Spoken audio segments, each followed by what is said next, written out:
ਬਿਸਮਿਲ੍ਲਾਹਿਰਰਹਿਮਾनिर्रहीम। ਮੇਰੇ ਪਿੱਛੇ ਤੁਸੀਂ ਵੇਖ ਸਕਦੇ ਜੇ ਕਿ ਸਰੋਂ ਦਾ ਇੱਕ ਖੇਤ ਹੈ ਜਿਹਦੇ 'ਚ ਸਰੋਂ ਜਿਹੜੀ ਹੈ ਇਸ ਵੇਲੇ ਉਹਨੇ ਫੁੱਲ ਕੱਢੇ ਹੋਏ ਨੇ ਤੇ ਇਹ ਇੰਜ ਹੀ ਲੱਗਣ ਡਿਆ ਜਿਵੇਂ ਕੋਈ ਸੋਨਾ ਕਿਸੇ ਨੇ ਜ਼ਮੀਨ ਦੇ ਉੱਤੇ।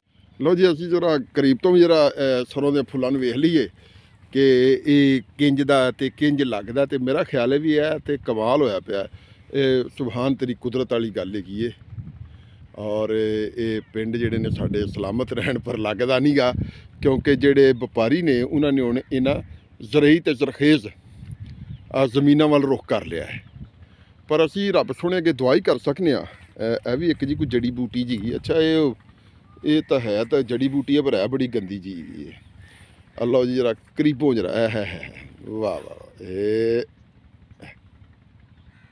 ਹੁਣ ਤੁਸੀਂ ਜਰਾ ਪੂਰੇ ਨਜ਼ਾਰੇ ਲਵੋ।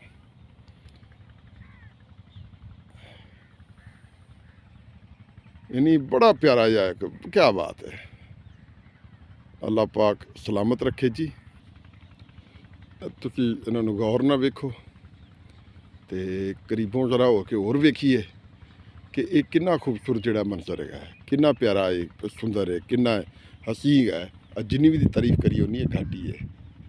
तो ये नाल ही फिर नारा लाउने कि पाकिस्तान जिंदाबाद।